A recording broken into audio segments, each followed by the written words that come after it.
أعوذ بالله من الشيطان الرجيم. بسم الله الرحمن الرحيم.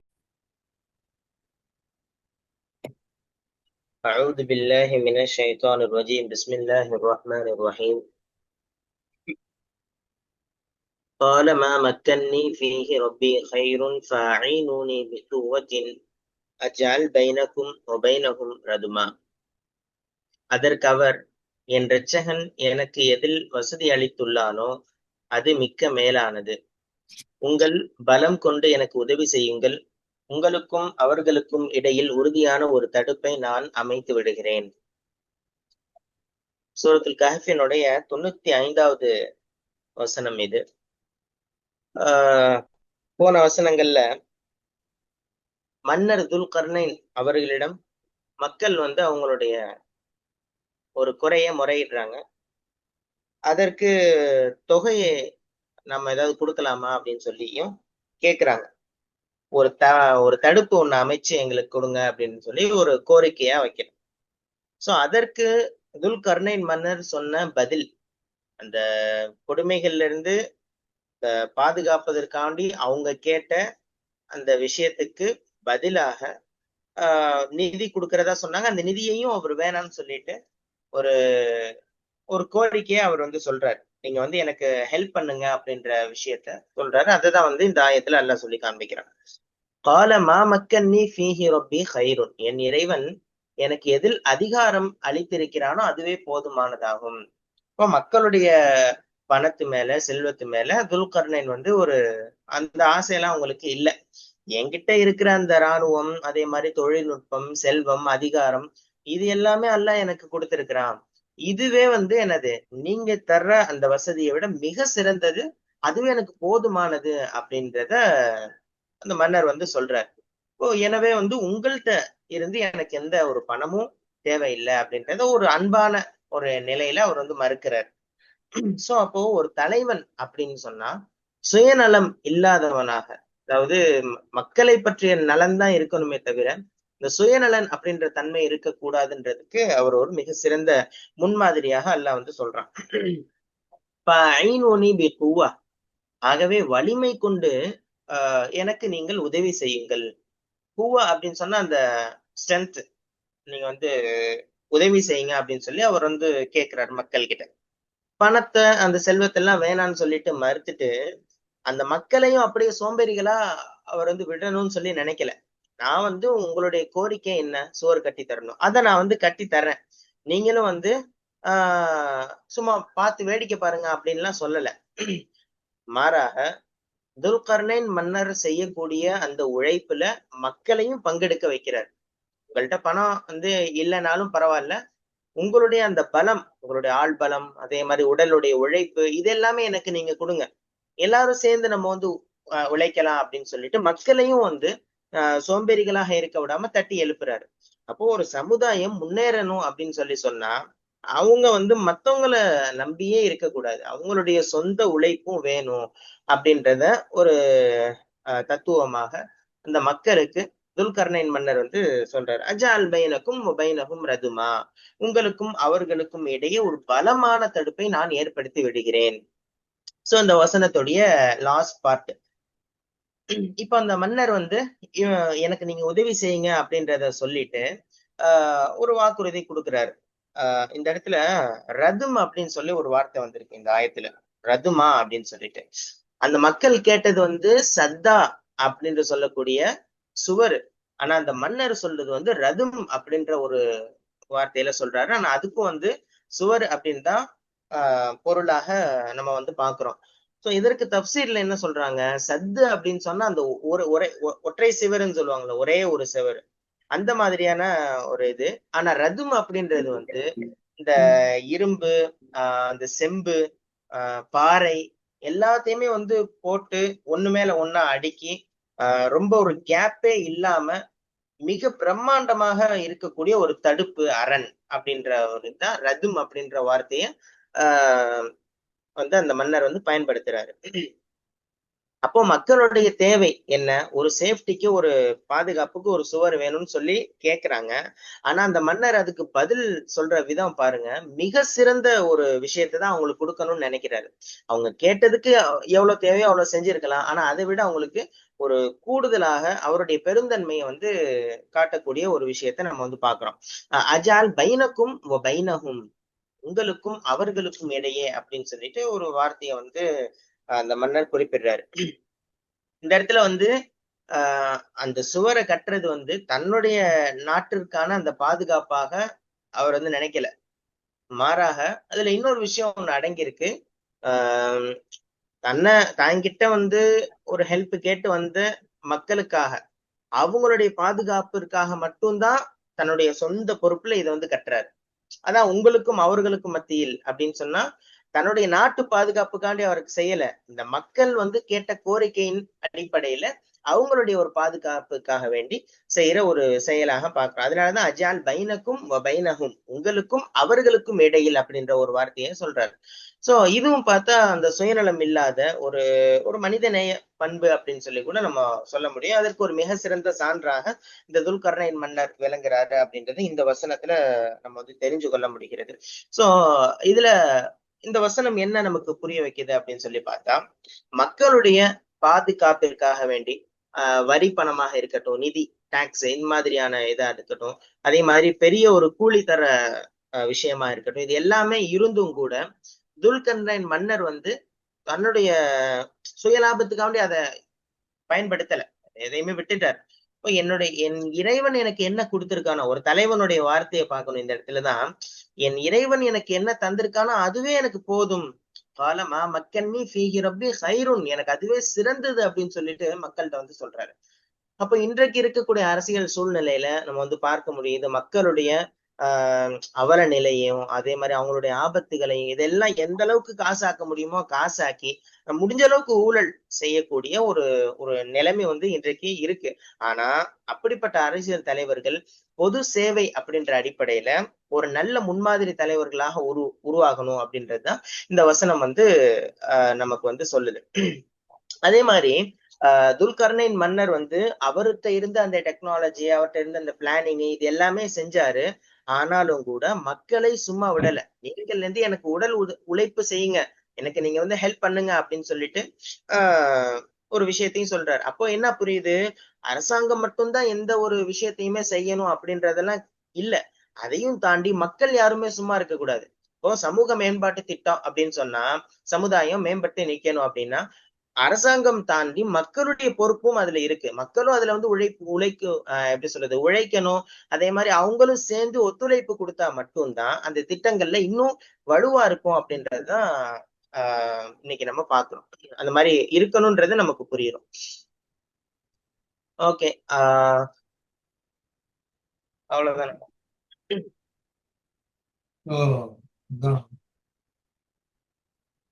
காலம் ஹயருங்கிற வார்த்தையை சொன்னாங்க, சிறந்தது. நீங்க கொடுக்கறத விட எல்லாம் கொடுக்கறது வந்து மேல, எல்லாம் தான் வந்து மேல வைக்கிறாங்க இல்லைங்களா, இன்டர்நெட். ஸோ போதுங்கிற மனப்பான்மை இருக்குது அவருக்கு. என்ன மேல வேணும், மேல வேணும், மேல வேணும் என்ன அப்படின்ட்டு பேராசை பிடித்த மன்னரா இல்லை அவருக்கு. என்ன நல்லா கொடுத்ததே எனக்கு போதும்பா, நீங்க கொடுக்கறதெல்லாம் வந்து வேணாம் அப்படிங்கும்போது நமக்கு இதுல என்ன படிப்பினைன்னா, ஓரளவு நமக்கெல்லாம் கொடுக்கறத வச்சு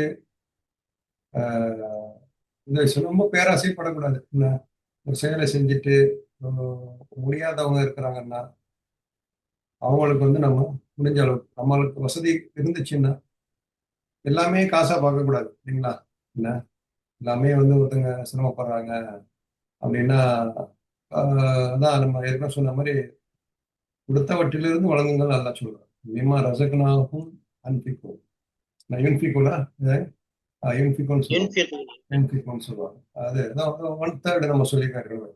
உங்களுக்கு கொடுத்துருக்கிற ஒரு இது பற்றி நிறைய ஹதீஸ்களும் வந்திருக்கு. 1/3 மேக்சிமம் 1/3 வரைக்கும் கொடுக்க சொல்லி சொல்லியிருக்காங்க. அதனால நம்ம சமூக சேவையா இருக்கட்டும், நம்மளுடைய நேரம்,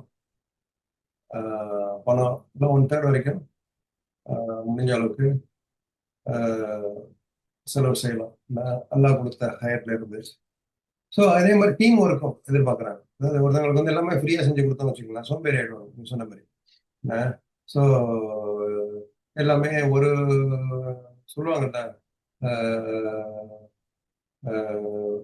அது அதோட சிரமம் தெரியாம வந்துச்சுன்னா அவங்களோட மதிப்பு தெரியாது. என்ன ஸோ அதுக்கப்புறம் ஒரு அப்ரிசியேஷன், அதோட வேல்யூ தெரியாது. ஒருத்தவங்க வந்து எதுவுமே டக்குன்னு ஒரு பிள்ளைங்களுக்கே வந்து ஒரு வாங்கி கொடுத்துட்டோம்னு வச்சுக்கோங்களேன், அது நம்ம எவ்வளவு சிரமப்பட்டு வாங்கி கொடுத்தோங்கிறது அதுங்களுக்கு தெரியாது. அது வந்து புரியாது. வீணாக்கி போட சான்ஸ் இருக்கு. அது ஏதாவது நம்ம அதுங்களுக்கு வந்து அன்புனால செய்யறது ஒண்ணு, ரெண்டாவது வந்து ஏதாவது ஒரு அச்சீவ்மெண்ட் பண்ணிட்டு என்ன, அதான் சில பேர் சொல்லுவாங்க, அரபு நிறைய இன்ஸ்டாகிராம் வீடியோ ரீல் எல்லாம் வந்து அந்த இஸ்ரேலிகள் வந்து எப்படி தன் பிள்ளைகளை வந்து வளர்க்குறாங்கன்னா, வீட்டு வேலை செய்ய சொல்லுவாங்க. என்ன வீட்டில் வந்து நிறைய ரீல்ஸ் பார்த்துருப்பீங்கன்னு தெரியல, நான் பார்த்துருக்கேன். என்ன செய்வாங்கன்னா, வீட்டில் வந்து வீட்டை கிளீன் பண்ணுங்க, வீட்டை வந்து துணியை மடிங்க, அயன் பண்ணுங்க. அப்படிங்கிறப்போ ஒரு ஒரு சம்பளம் மாதிரி ஒரு சும்மா காசு கேட்கறாங்கன்னு இல்லாம ஸ்கூல் ஃபீஸ்க்கோ இந்த வேலையை செய்யுங்க, நான் காசு தரேன் அப்படிங்கும்போது அந்த பிள்ளைகள் அந்த பணத்தோட மதிப்பு தெரியுது. என்ன நம்ம தூக்கி தூக்கி கொடுத்துறாம, ஸோ இந்த மாதிரி ஒரு அவங்களுக்கு உழைப்போட அருமையும் தெரியும் அப்பதான். என்ன ஸோ நம்மளும் அதை வீட்லயும் இதை நம்ம செய்யலாம் இன்ஷா அல்லாஹ். ஸோ பயனுக்கும் பயனும் ரத்துமா, நீங்க சொன்ன மாதிரி ரெண்டுக்கும் உள்ள ஒரு வித்தியாசம் இருக்கு. அவங்க கேட்கறது சத்து, டெம்பரரியா எங்களுக்கு ஒரு வேலி போட்டு கொடுங்கிறாங்க. உதாரணத்துக்கு இந்த ஆடு வராம வேலி போட்டு கொடுங்க என்ன அப்படிங்கிறாங்க. இவங்க என்ன செய்யறாங்க, ஸ்ட்ராங்கா அவங்க வந்து வேலியோ ஒரு கீற்று கொட்டாகையோ எவ்வளவு நாளைக்கு தாங்கும் என்ன, வந்து திருப்பி உள்ள வந்து ஒரு பின்னாடி செய்வாங்க, இரும்ப வச்சு அந்த எப்படி செய்யறாங்கிறது நல்லா சொல்லுவான். அந்த மாதிரி பர்மனண்டா சொல்யூஷன் செஞ்சு கொடுக்குறாங்க. அந்த நீண்ட கால தொலைதூரமா பாக்குறாங்க. தலைவராக இருந்தா நீண்ட கால சிந்தனை இருக்கணும். இவர் வந்து இப்போ சில நாடுகள்லாம் பாத்தீங்கன்னா ஏன் இந்த அளவுக்கு முன்னேறி இருக்குன்னா, அவங்க ஒரு 100 வருஷத்துக்கு முன்னாடி 100 வருஷத்துக்கு அப்புறம் இப்போ யோசிப்பாங்க. இப்போ வந்து ரோடு இவ்வளவு பெரிய ரோடு போட்டு வச்சிருப்பாங்க. என்ன பெரிய பெரிய இப்போ அமெரிக்கா, யூரோப்பு, சிங்கப்பூர், மலேசியா எல்லாம் பாத்தீங்கன்னா நாடு சின்னதா இருக்கும், ரோடு எல்லாம் பாத்தீங்கன்னா பெருசா இருக்கும். என்ன இந்த சிங்கப்பூருங்கிறது சின்ன நாடு. அங்க பாத்தீங்கன்னா ஒரு 4 ஏர்போர்ட் இருக்கு, 5வது வரப்போகுது. என்ன 4 ஏர்போர்ட். ஆமா ஆமா, terminal 1, terminal 2, terminal 3, terminal 4. So அந்த நாடு பாத்தீங்கன்னா நம்ம சென்னை அளவு கூட இருக்காது. என்ன ஏன் இந்த அளவுக்கு பெயர் பெற்று திகழ்ந்ததுன்னா இந்த தலைமைத்துவத்தோட ஒரு நீண்ட கால தொலைதூர சிந்தனை. என்ன ஆனா தமிழ்நாட்டுல பாருங்க, மெட்ராஸ்ல ஒரே ஒரு ஏர்போர்ட் தான், இன்னொரு ஏர்போர்ட் கொண்டு வரதுக்கு சண்டை போடுறாங்க. என்ன இன்னொரு இப்போ இருக்கிற ஏர்போர்ட்ல பாத்தீங்கன்னா கியூ என்ன, ஒரே ரொம்ப மக்கள் சிரமப்படுறாங்க. என்ன ஒரு 20 வருஷம் 30 வருஷம் கழிச்சு என்ன நடக்க போகுது பாத்தீங்கன்னா ரொம்ப சிரமப்படுவாங்க என்ன பயணிகள் தான். உதாரணத்துக்கு ஒரு தலைமை வந்து அந்த மாதிரி தொலைதூர சிந்தனையோட தொலைநோக்கு சிந்தனையோட சேர்ந்து அந்த மக்கால கூட விஷன் 2013 ஒன்னு போட்டிருக்காங்களே, மக்கால கூட விஷன் 2013 அந்த மாதிரி மக்காலே கூட ஏர்போர்ட் கொண்டு வர போதா சொல்றாங்க. என்ன சோ மக்காலே கூட ஏர்போர்ட் கொண்டு வர சொல்றாங்க. உதாரணம் சொல்றேன், தலைமைங்கிறது வந்து ஒரு 20 வருஷம் 50 வருஷம் 100 வருஷம் தொலைதூர சிந்தனையோட இந்த பிரச்சனைகளை வந்து இப்போதைக்கு சும்மா இன்னைக்கு வந்து ஒரு வேலையை போட்டு போயிடுவோம் அப்படின்னு துல்கர்னைன் மன்னர் நினைக்கல. ஸோ நம்மளும் அந்த மாதிரி லாங் டர்மாவும் திங்க் பண்ணோம். நம்ம வந்து என்ன நமக்கு வந்து இது எந்த நீண்ட காலத்துல பிரயோஜனப்படுற கல்வி என்ன, சும்மா இப்போ உடனே இப்போ பாக்குறோம், திடீர்னு இன்டர்நெட் வருது, இப்போ பார்த்துக்கிட்டே இருக்கும்போது ரீல்ஸ் பாக்குறது என்ன, ஒரு ஃபேஸ்புக்கை பாக்குறது, சின்ன சின்ன புத்தகங்கள் படிக்கிறது, இதை டைம் தான் பாஸ் ஆகும். அதனால பெரிய அறிவு வளர்றதோ ஒரு பெரிய குவாலிஃபிகேஷனோ தகுதியோ நமக்கு வந்து அதனால பெருசா ஒரு உதாரணம் தான். லாங் டர்மா திங்க் பண்ணோம்னா ஒரு பெரிய ஒரு புத்தகங்கள் எடுத்து படிக்கிறது, ஒரு பிக்கு எடுத்து படிக்கிறது, ஒரு கோர்ஸ் ஜாயின் பண்றது, நமக்கு பிடித்த கோர்ஸ்ல சொல்றேன் சொல்லிருக்காங்க, எஹ்ரிஸ் மா என்ஃபோக் இல்லைங்களா, உங்களுக்கு பிடிச்சதுல பேராசைப்படுங்கன்னு சொல்லியிருக்கிறாங்க. என்ன ஸோ அந்த மாதிரி பிடிச்ச விஷயம் பேராசைப்படுறதுன்னா என்ன, உங்களுக்கு பிடிச்ச ஃபீல்டு எதுவோ அதுல எங்க அந்த நல்ல கல்வி கிடைக்குதோ, எங்க நல்ல அனுபவங்கள் கிடைக்குதோ அங்க போய் சேருங்க. அந்த நீண்ட கால தொலைதோட சிந்தனைகளை நமக்கு அப்பதான் இன்ஷா அல்லாஹ் நமக்கும் பிரயோஜனம் இருக்கும் அப்படிங்கிறது இந்த ஆயத்துல நம்ம புரிஞ்சுக்கலாம் இன்ஷா அல்லாஹ். ஸோ நமக்கு நமக்கும் அந்த மாதிரி ஒரு போதுங்கிற மனப்பான்மை தந்து குழுவா வேலை செய்யற ஒரு தன்மையை தந்து தொலைதூர சிந்தனையோட நம்மளும் வேலை செய்யணும், உழைக்கணுங்கிற ஒரு பாக்கியத்தை தப்பிக்க நமக்கு நல்லா தரணும் இந்த நேரத்துல துவா செய்யணும் இன்ஷா அல்லாஹ். آتوني زبر الحديد حتى إذا ساوى بين الصدفين قال انفخوا حتى إذا جعله نارا قال آتوني أفرغ عليه قطرا. நீங்கள் இரும்பு பாலங்களை என்னிடம் கொண்டு வாருங்கள், அவைகளை கொண்டு இரு மலைகளுக்கிடையில் உள்ள பள்ளத்தை நிரப்புங்கள், முடிவாக இரு மலைகளுக்கிடையில் உச்சிக்கு அவை சமமாகும் போது ஊதுங்கள் என்றார். அதனை நெருப்பாக ஆக்கியதும் உருக்கிய செம்பை என்னிடம் கொண்டு வாருங்கள், அந்த உருக்கிய செம்பை நான் அதன் மேல் ஊற்றுவேன் என்று கூறினார். சோ இது 96வது வசனம். ஆத்தூனி ஜுபர் அல் ஹதீத், எனக்கு நெருப்பு துண்டுகளை நீங்கள் கொண்டு வாருங்கள் அப்படின்னு சொல்லி அந்த மன்னர் மக்கள்கிட்ட கேட்கிறார். சோ அவங்களுடைய உதவியும் தேவை அப்படின்றதுதான் போன வசனத்துல குறிப்பிட்டு காமிச்சாங்க. இந்த வசனத்துல அவங்களுடைய ஹெல்ப் இருந்தா இன்னும் சிறப்பாக இருக்கும். அது எப்படி செயல்பட்டுச்சு அப்படின்றத அவருடைய முழு பிளானையும் சொல்லி காண்பிக்கிறார். ஜுபர் அல் ஹதீத், ஜுபர் அப்படின்னு சொன்னா அந்த பாறைகள், பெரிய பாறைகள் மாதிரி, இந்த பெரிய பெரிய சொல்றது கல்லு கட்டி கட்டியா இருக்கும்ல, அந்த மாதிரியான கல்லு, துண்டுகள் அப்படின்ற பொருள். சோ சாதாரண கல்லு இல்லைன்னா மண்ணு இதை வச்சு அவர் கட்டணும்னு சொல்லி விரும்பல. அதனாலதான் இந்த மாதிரி ஜுபர் அல் ஹதீத், இரும்பு, ஹதீதுனா இரும்பு துண்டுகள் அப்படின்னு சொன்னா பெரிய பாறை மாதிரி இருக்கிற இரும்பு துண்டுகள், சின்ன சின்ன துண்டுகளா. கிளியரா? அந்த மாதிரி கேக்குறாரு. சாதாரண கல்லு மண்ணை வச்சு அவர் கட்டணும்ன்றது கிடையாது. ஏன்னா ரதுமா அப்படின்ற ஒரு வார்த்தை அப்படி இருக்கும் பொழுது அந்த ரதுமானா அதுக்கேத்த மாதிரியான சுவர் கட்டணும் இல்லையா, அதனால அப்படி சொல்றாரு. சோ அவங்களுடைய ஏன் பாதுகாப்பு இவ்வளவு தூரம் அப்படின்னு சொன்னா, இந்த யாஜூஜ் மாஜூஜ் கூட்டத்தை பொறுத்த வரைக்கும் சாதாரண மனிதர்களால அவங்களை எதுவுமே செய்ய முடியாது. சோ இரும்பிலான ஒரு கோட்டை இருந்தா மட்டும்தான் அவங்களுடைய அந்த குழப்பத்திலிருந்து ஒரு பாதுகாப்பு கிடைக்கும்ன்றதுக்காக வேண்டிதான் பெரிய பெரிய இரும்பு சுரங்கத்தில நீங்க பாறைகள்லாம் வெட்டி எடுத்துடுவாங்க, இரும்பு கட்டி கட்டியா கொண்டு வாங்க அப்படின்னு சொல்லி மக்களுக்கு சொல்றாரு. சோ இதுலயும் கூட ஒரு முக்கியமான விஷயம் இருக்கு. ஒரு சிறந்த இன்ஜினியர்னு சொல்லலாம், சிறந்த பொறியாளர் அப்படின்ற ஒரு இதுலயும், அதே மாதிரி சிறந்த ஒரு மேலாளர்னு சொல்லுவாங்கல்ல, இருந்து எல்லாத்தையுமே எப்படி அதை கொண்டு போகணும்ன்ற முழு திட்டமும் அவருக்கு தெரிஞ்சிருக்கு. அல்லாஹ் அதையும் கொடுத்திருந்தான். சோ மக்களுக்கு திரண்டிருந்த எல்லாத்துக்குமே சரி ஒவ்வொரு விதமான பணிகளை பிரிச்சு கொடுக்குறாரு. சோ ரொம்ப ஷார்ட் டைம்ல ஒரு ரொம்ப வலிமையான ஒரு சுவரை அவர் கட்டணும்ன்றதுக்காக வேண்டிதான் இப்படி சொல்றாரு. ஹத்தா இதா சாவா பைன சதஃபைனி கால் அன்ஃபுஹு, இறுதியாக அவ்விரு மலைகளின் உச்சிகளுக்கு சமமாக உயர்ந்த போது நெருப்பை ஊதுங்கள் என்று கூறினார். சோ ஒண்ணு ஒண்ணா அப்படியே குவிக்கிறாங்க, அந்த இரும்பு துண்டுகளை ஒண்ணு ஒண்ணா குவிக்கிறாங்க. ஆனா இதுல ஒரு சந்தேகம் எப்படி வருதுன்னு சொன்னா, எப்படி அவ்வளவு தூரம் ஹைட்டா அவங்க ஏத்திருப்பாங்கன்றதான் ஒரு யோசிக்கிற மாதிரி இருக்கு. என்ன நினைக்கிறீங்க? ஏன்னா அந்த ரெண்டு மலைக்கும் நடுவுல கொஞ்சம் கொஞ்சமா சேர்க்கிறாங்க, குவிக்கிறாங்க அப்படின்னும் போது அதுல இந்த ஒரு விஷயம் தான் டவுட்டாவே இருக்கு, எப்படி அதை செஞ்சிருப்பாங்கன்றது தெரியல. அல்லாஹ் ஆலம். ஓகே, அப்போ ஹத்தா இதா சாவா பைன சதஃபைனி, அவ்விரு மலைகளின் உச்சிகளுக்கு சமமாக உயர்ந்த பொழுது. சதஃபைன் அப்படின்னு சொன்னா நேருக்கு நேர எதிரில இருக்கிற அந்த இது உச்சி முனைகள்னு சொல்லுவாங்கல்ல, மலை ரெண்டு மலை இருக்குன்னா அதனுடைய உச்சி முனைகள், அதுக்குதான் சதஃப் அப்படின்னு. சதஃபைன்னா ரெண்டு.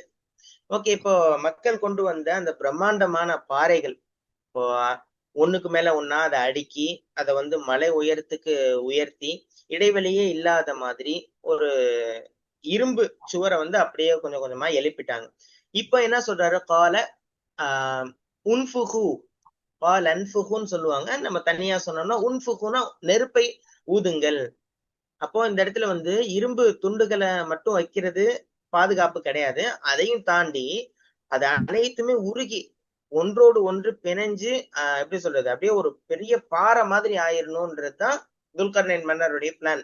அதுக்குதான் சொல்றாரு, நீங்கள் நெருப்பை நீங்கள் ஊதுங்கள் அப்படின்னு சொல்லிட்டு. அப்போ 2 இரும்பு சுவருடைய ஓரத்திலயுமே வந்து கொஞ்சம் கொஞ்சமா நெருப்பை வந்து கொஞ்சம் கொஞ்சமா ஏற்படுத்தி பெரிய துருத்தி மாதிரி வச்சு அதுல ரொம்ப ரொம்ப ஃபாஸ்டா நீங்க ஊதுங்க அப்படின்னு சொல்லி மக்களுக்கு வந்து சொல்றாரு. ஹத்தா இதா ஜஅலஹு நாரன் கால ஆத்தூனி உஃப்ரிக அலைஹி கித்ரா. இறுதியாக அதனை அவர் நெருப்பை போல் சிவக்க வைத்த பொழுது உருக்கிய செம்பை இதன் மீது ஊற்றுவதற்காக என்னிடம் கொண்டு வாருங்கள் என்று கூறினார். இப்போ இப்ப பாருங்க, இரும்பு துண்டுகள் அனைத்தும் எப்படி ஆகுதுன்னு சொன்னா ஒரு பெரிய நெருப்புல உருகி அப்படியே சிவந்து இருக்கு, உச்சகட்டமான ஒரு சூட்ல இருக்கு. அப்படி இருக்கும் பொழுது அவர் அடுத்தது என்ன செய்யறாரு அப்படின்றதுதான். ஹத்தா இதா ஜாலகு நாரன் அப்படின்னா இந்த நெருப்பான நிலைமையில கொண்டு வந்த போது அடுத்தது என்ன அப்படின்னா கால ஆத்தூனி உஃப்ரிக அலைஹி கித்ரா, உருக்கிய செம்பை இதன் மீது ஊற்றுவதற்காக என்னிடம் கொண்டு வாருங்கள். கித்ர் அப்படின்னு சொன்னா இந்த லிக்விட் காப்பர்ன்னு சொல்றாங்கல்ல, அது இந்த மாதிரி உள்ளது திரவ நிலையில இருக்கக்கூடிய ஒரு செம்புக்கு தான் வந்து லிக்விட் காப்பர் அப்படின்னு சொல்லி நம்ம சொல்றோம். இத வந்து அதற்கு மேல வந்து ஊற்ற சொல்றாரு. இப்போ ரெண்டுமே வந்து ஊத்துறதுனால என்ன ஆகுதுன்னு சொன்னா இருக்கிற எல்லா இடுக்குகள்லயுமே துவாரங்கள்லயுமே வேகமா போய் அது வந்து முழுமையா நிரம்பிடுது. இப்போ ஒன்னும் இரும்பும் செம்பும் ஒன்னா கலக்கும் பொழுது இருக்கிறதுலே ரொம்ப எப்படி சொல்றது, ரொம்ப டைட்டா ரொம்ப இது உறுதியா இருக்கிற மாதிரியான ஒரு எளிதில் அவ்வளவு சீக்கிரம் வந்து துருப்பிடிக்காத மாதிரி உடைக்க முடியாத மாதிரி ஒரு பெரும் பாதுகாப்பாக வந்து இருக்கு. இன்னும் சொல்ல போனா இன்றைக்கு இருக்கக்கூடிய நவீன பொறியியல் அந்த துறை கூட வியந்து பார்க்கிற அளவுக்கு துல்கர்னைன் மன்னர் வந்து அன்னைக்கே அப்படி வந்து ஒரு மெத்தடாலஜியை வந்து கையாண்டிருக்காரு அப்படின்றதுதான் நம்ம வந்து பாக்குறோம். சோ இது வந்து இன்னும் சொல்ல போனா யோசிச்சே பார்க்க முடியல. 2 மலைக்கும் நடுவுல கொஞ்சம் கொஞ்சமா இரும்பை வந்து போட்டு அதை வந்து நெருப்பால வந்து ஊதி அதை வந்து தீயாக்கி நல்லா செவந்ததுக்கு பின்னாடி காப்பரை வந்து அதுல ஊத்தி இன்னும் டைட்டா சொல்றாங்க அப்படின்னு சொன்னா அது மிகப்பெரிய ஒரு உறுதியான ஒரு சுவராக இருக்கு அப்படின்றத நம்ம வந்து பாக்குறோம். ரைட். இப்போ துல்கர்னைன் மன்னர் வந்து அப்பவுமே வந்து இரும்பு செம்பு இதை வச்சு கலந்துச்சுன்னா அப்படின்னு சொன்னா அது எந்த நிலைமைக்கு வரும்ன்ற டெக்னாலஜி அவருக்கு வந்து அல்லாஹ் கொடுத்திருந்தான். அதை வந்து அவர் அந்த இடத்துல பயன்படுத்தி இருக்கிறார். சோ இன்றைக்கு இருக்கக்கூடிய அந்த கட்டுமான துறைகள் அதே மாதிரி இந்த சிவில் இன்ஜினியரிங் சர்வீஸ் எல்லாம் இருக்குல்ல, இதுல வந்து பழைய முறைகள் அப்படின்னு சொல்லுவாங்கல்ல, பாரம்பரிய முறைகளை மட்டுமே வச்சுக்கிட்டு இல்லாம இன்னைக்கு வந்து எவ்வளவோ டெக்னாலஜி வளர்ந்துருச்சு, அதே மாதிரி கண்டுபிடிப்புகள் வந்து அதிகமாயிருச்சு. எல்லாமே இருக்கும் பொழுது நம்ம வந்து அதை அந்த மாதிரியான ஒரு நிலைமையில கொண்டு வரணும் அப்படின்னு. இப்போ ஒரு வீடே கட்டுறோம் அப்படின்னு சொன்னா எந்த அளவுக்கு உறுதியாக செஞ்சு கொடுக்க முடியுமோ அந்த அளவுக்கு இருக்கணும் அப்படின்னு. ஏன்னா ஆரம்ப காலத்துல அவ்வளவு தூரம் வந்து டெக்னாலஜி இல்லாமலே அவ்வளவு எப்படி சொல்றது ரொம்ப உயர்ந்த நிலையில கட்டியிருக்காங்கன்னும் போது இன்னைக்கு அந்த மாதிரி எல்லாம் இருக்கணும்ன்றது இதுல நம்ம வந்து பாக்குறோம். சோ இதுலயும் இன்னொரு விஷயம் பார்க்கலாம். எல்லாத்துக்குமே திட்டம், ஆளுங்களை எவ்வளவு சேர்க்கிறோன்றது முக்கியம் இல்லை, எல்லாத்துக்குமே ஒரு பொறுப்பு கொடுத்து அந்த எல்லாரையுமே வந்து வேலை செய்ய வச்சு ஒரு அரசாங்கம் அப்படின்றது ஒரு முன்மாதிரியான அரசாங்கமா எப்ப மாறும், மக்களும் சேர்ந்து உழைக்கும் போதுதான் மாறும் அப்படின்றது இதுல வந்து நம்ம வந்து பாக்குறோம். ஓகே. ஆத்தூனி ஜிப்ரல் ஹதீத் ஆர்டர் போடுறாங்க, எடுத்துட்டு வாங்க அதெல்லாம் அப்படின்னு. ஹதீத் கேட்கணும், அந்த மாதிரி கேட்டாதான் கிடைக்குமாங்கல்ல என்ன. ஸோ அந்த காலத்துல அதெல்லாம் இருந்திருக்கு. அப்போ இரும்பு பாலங்கள் சம்பந்தமா இந்த டெக்னாலஜி எல்லாம் இருந்திருக்கு அவங்கள்ட்ட. இதெல்லாம் இருக்கிற ரிசோர்ஸை யூஸ் பண்ணிருக்கிறாங்க. கொண்டு வாங்க அதை என்ன. அவங்களுக்கு அதை யூஸ் பண்ண தெரியாம இருந்திருக்கு. இந்த மலைக்கு நடுவுல இதை செய்ய தெரியல. சில பேருக்கு வந்து இருக்கும், சில பேருக்கு அறிவு கொடுத்துருப்பான், நாலேஜ் என்ன. ஸோ ரெண்டும் சேரும் போது தான். சில பேருக்கு பார்த்தீங்கன்னா சில பேர்ட்ட பணம் இருக்கும், சில பேர்ட்ட அறிவு இருக்கும். ரெண்டும் சேர்ந்தா தான் வந்து அல்ல அந்த மாதிரி தான் ஒரு பேலன்ஸ் வச்சிருப்பான். என்ன நினைக்கிறீங்க? ஸோ எல்லாமே வந்து எல்லாமே எல்லாத்தையுமே இருக்காது. பெரிய பணக்காரங்கள்ட்ட பார்த்தீங்கன்னா படிச்சவன்லாம் வேலை பார்த்துக்கலாம். நான் பெரிய உலகத்திலேயே பெரிய செல்வந்தவங்க அவர் படிச்சிருக்க மாட்டார். என்ன அவர்கிட்ட போய் தான் எல்லாம் படிச்சுட்டு கத்துக்கிட்டு வருவாங்க. என்ன ஸோ அல்லாவுடைய ஒரு பேலன்ஸ். பட் படிக்கவங்க இல்லாம அவராலையும் பண்ண முடியாது. பணத்தை வச்சுட்டு அவரும் ஒன்றும் பண்ண முடியாது. என்ன ஸோ ரெண்டும் இருக்கிறதுனால மேட்ச் எப்போ கம்பைன்ட் ஆகுதோ என்ன அப்போதான் வந்து அது ஒரு வெற்றி. என்ன ஸோ இவருக்கு வந்து எடுத்துட்டு வர சொல்றாரு ஹதீத. ஹதீதன இரும்ப ஹத்தாயுத சா உபயத சதவி அல்லாஹு ஆலம். இந்த அந்த காலத்துல இந்த டெக்னாலஜி யூஸ் பண்ணியிருக்கிறாங்க. என்ன ஸோ நமக்கு இப்போ என்ன இருக்கிற டெக்னாலஜி என்ன நமக்கே தெரியாம நிறைய டெக்னாலஜிஸ் இருக்கும். என்ன டெக்னாலஜி தெரிஞ்சவங்கள்ட்ட போய் நம்ம கேட்டுக்கணும். சில விஷயங்கள் பாருங்க மாஷா அல்லா. இப்போ எல்லாம் ஒரு நமக்கு வந்து இவ்வளோ வசதி கொடுத்துட்டான் நமக்கு. நான் அந்த காலத்துல என்ன பண்ணோம், ஹதீஸ் புத்தகங்களை போய் மதரசாக்கள்ல வால்யூம் கணக்குல புரட்டணும். இப்போ நமக்கு வந்து இப்போ சாட் ஜிபிடியில நம்ம அந்த ஆஸ்க் ஆன்சர்ல போட்டா வந்துருது. என்ன நினைக்கிறீங்க? இதெல்லாம் வந்து ஒரு அல்லாவுடைய பெரிய நியமத்து இல்லைங்களா? இதெல்லாம் எல்லாருமே யூஸ் பண்ணணும். குரானை சிந்திக்க சொல்லியிருக்கலாம். சிந்திச்சுட்டு நம்ம இந்த மாதிரி ரிசோர்சஸ்ல இருந்தும் நம்ம எல்லாம் என்ன சொல்றோம், ஏற்கனவே சிந்திக்கப்பட்டு இருக்கிற ஒரு பொக்கிஷங்கள்லாம் இருக்குது. நிறைய புத்தகங்கள் இருக்குது. அதுவும் ஆன்லைன்ல நிறைய வந்துருச்சு இப்போ. என்ன ஸோ அது ஃப்ரீயாவே கூட கிடைக்குதுங்க. என்ன அந்த டெக்னாலஜி எல்லாம் யூஸ் பண்ணி நம்மளுடைய அறிவு திறன்களை வளர்த்துக்கிறது. டெக்னாலஜி பிசினஸ்ல வந்து இந்த மாதிரி டெக்னாலஜி சில பிசினஸ் எல்லாம் பாத்தீங்கன்னா அதையே பழைய மாதிரியே வச்சுட்டு இருப்பாங்க. இன்னும் முன்னேறவும் மாட்டாங்க. இன்னும் பழைய மாதிரியே ஒரு ரெஸ்டாரண்ட் அதே மாதிரியே குக் பண்ணிக்கிட்டு. என்ன இப்போ டெக்னாலஜி நிறைய வந்துச்சு. ஒரு அவன்ல மாதிரி வச்சு நம்பரை தட்டி விட்டா இங்க பிரியாணி வந்துருது சிங்கப்பூர்லாம். என்ன ஸோ அந்த காலத்துல பிரியாணி ஆக்கிறதுக்குலாம் அவன் வந்துருச்சு. என்ன மசாலா வச்சு சவரை வச்சு நம்பரை தட்டி விட்டா பிரியாணி கொண்டு கொடுத்துருது. என்ன ரோபோட்ஸ் வந்துருச்சு. என்ன வீட்டை கிளீன் பண்றதுக்கு ரோபோட்ஸ். என்ன ஸோ இதெல்லாம் அந்த டெக்னாலஜிஸ் நம்ம யூஸ் பண்ணாதான் நம்ம வந்து கேட்சப் பண்ண முடியும் லைஃப் பிஸ்னஸ்ல. பழைய மாதிரியே இருந்தோம்னா நம்மளை வந்து ஓவர்டேக் பண்ணிட்டு போயிடுவாங்க. என்ன ஸோ அந்த டெக்னாலஜிலாம் யூஸ் பண்ணியிருக்கிறாங்க. இன்ஷா அல்லாஹ் நம்மளும் என்ன பண்ணோம், அந்த டெக்னாலஜிஸை யூஸ் பண்றது, நல்லா பிளான் பண்ணி செய்யறது, ஒரு டீமா வேலை செய்யறது. என்ன இந்த ஒரு லாங் டேர்மா திங்க் பண்றது சாதாரண தீர்வு இல்லை. என்ன நிரந்தர தீர்வு. அவங்க வந்து உள்ளே வரக்கூடாது. என்ன உள்ளே வரக்கூடாது. கியாமத்து நாள் வரைக்கும் சொல்லுவாங்க பின்னாடி. கியாமத்து நாள்லதான் அல்லாஹ் வந்து இதை உடப்பா அப்படிமா. அந்த ஒரு தவக்கெல்லாம் இருந்திருக்கு அவங்கள்ட்ட. நான் அதை பின்னாடி பார்ப்போம். நான் இவ்வளவு ஸ்ட்ராங்கா செய்யறேன். இது வந்து அல்லாஹ்க்கு வந்து ஒன்றும் கிடையாது. ஒரு நிமிஷத்துல தக்கா அப்படின்றாங்க கடைசியில. இப்போதைக்கு நிரந்தரமா அவங்க வந்து இந்த யஜூஜ் மஜூஜ் மக்கள் உள்ள வர முடியாம என்ன பண்ணணும் நீங்களும் சிந்திச்சு செஞ்சிருக்காங்க. நம்மளும் வந்து ஒரு பிரச்சனைகள் அப்படின்னா நிரந்தர தீர்வை பார்க்க முயற்சி பண்ணணும். என்ன ஒரு ஒரு உடம்புல வியாதி வந்துருச்சுனாலோ நிறைய அது ஒரு பெரிய ஃபீல்டுன்னு வச்சுக்கோங்களேன். மருந்து இப்போ சில பேருக்கு வந்து ஒரு மன டாக்டர்கிட்ட போனீங்கன்னா தூக்க மாத்திரை கொடுத்து விட்டுருவாரு. எங்களுக்கு வந்து மன அழுத்தமா இருக்கு அப்படின்னா அது வந்து டீப்பா அவங்கள்ட்ட கேட்டு என்ன பிரச்சனைகள்னு ஆராய்ஞ்சு அந்த பிரச்சனைகள்ல இருந்து வெளியே கொண்டு வந்து அதே நேரம் நம்ம மருத்துவர் கிடையாது. என்ன ரெண்டுமே வேணும்.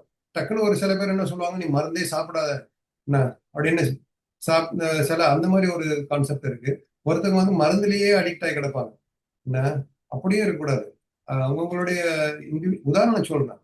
என்ன ஸோ ஒரு சில பேர் மருந்தே வேணாம் அப்படின்னு ஒருத்தர் சொல்லிட்டு இருப்பான். யூடியூப்ல பார்த்து நிறைய பேர் மூத்தா போனவங்க நிறைய பேர் நமக்கு தான் இருக்காங்க இருக்கிறாங்க. எங்க எனக்கு சில பேர் சொல்லுவாங்க அந்த என்னது அந்த அக்குபஞ்சர் மருத்துவத்திலேயே எல்லாம் சரியாக்கணும் முடியும் அப்படின்னு ஒரு டாக்டர் சொல்லிட்டு இருந்தாரு. கடைசியில பார்த்தா அவரே இறந்து போயிட்டாரு சின்ன வயசுலயே. என்ன மருந்தே சாப்பிடாதீங்க அப்படின்ட்டு. அல்லாவுடைய நாட்டம் அது எல்லாம் மூத்தா போகணுங்கிறது நமக்கு ஒன்னொன்னையும் ஒரு பாடங்கள் நம்ம கத்துக்கணும். நம்ம மருந்துகள் இருந்தா அதையும் யூஸ் பண்ணிக்கணும். வைத்தியம்னு ஒண்ணு டாக்டர்ஸ்னு மருத்துவம்னு ஒண்ணு வச்சு மருந்துகளும் இல்லாத பிரச்சனைகள் தேர்வு இல்லாம எல்லாம் வைக்கல. ஸோ ஒவ்வொருத்தவங்களுடைய சூழ்நிலையும் வந்து பார்க்கணும். லாங் டேர்மா எதுக்குமே நம்ம அடிக்ட் ஆகக்கூடாது. இதை சாப்பிட்டாதான் வந்து ஆகணும்னு நம்ம மனசுல இருந்து நம்ம அந்த அந்த ஃபீல்டு வந்து பெரிய ஃபீல்டு லாங் டேர்மா சொல்றேன். அதனால என்ன பெரிய பெரிய மருந்து நிறுவனங்கள்லாம் கொள்ளை லாபம் அடிக்குதுன்னு சொல்றாங்க. சில மருந்துகள் மூலமா அவங்கள வந்து அந்த அடிக்ஷன்ல கொண்டு போயிடுது. அது வெளியே கொண்டு வந்தா அது ஒரு பிரச்சனை ஆயிடும். அவங்களுக்கு வந்து கம்பெனி நஷ்டமா போயிடும். அதனால என்னென்னலாம் சொல்லி டாக்டர்ஸ் சொல்லி இந்த மருந்தை பிரிஸ்கிரைப் பண்ண முடியுமோ பண்ணி அதுல சாப்பிட வச்சு இந்த நிறுவனத்தை வந்து லாபத்துக்காக செய்யற எத்தனையோ மருந்து நிறுவனங்கள் இருக்குன்னு நிறைய நம்ம படிக்கிறோம், ஆன்லைன்ல படிக்கிறோம், கேட்கிறோம். ஸோ அந்த மாதிரி ஒரு மருத்துவர்களோ ஒரு டாக்ஸ் கன்சல்டன்ஸா இருக்கட்டும், ஒரு ஆடிட்டர்ஸா இருக்கட்டும், ஒரு ப்ரொஃபஷனல்ஸா இருக்கட்டும், அவங்க யாரும் வந்து லாங் டேர்மா ஒரு சொல்யூஷன், இவங்களுக்கு வந்து இந்த வியாதி, இந்த பிரச்சனைகளுக்கு நிரந்தர சொல்யூஷன் என்ன அப்படிங்கிறத பார்த்துட்டு டெம்பரரியா என்ன ஒரு சொல்யூஷன் சொல்லாம இருந்தாங்கன்னா அல்ல வந்து அவங்கள வந்து மேல மேல கொண்டு போகும். என்ன அல்லாவுடைய பார்வையில அவங்களுக்கு வந்து ஒரு பெரிய பறக்கத்து இருக்கும், நியமத்து இருக்கும்.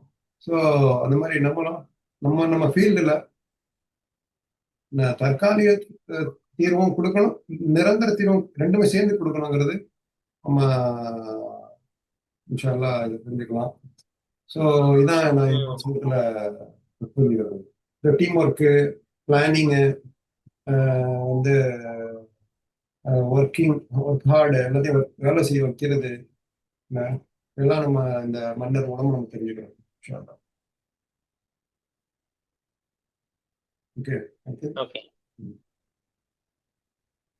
فما استطاعوا أن يظهروه وما استطاعوا له نقبا.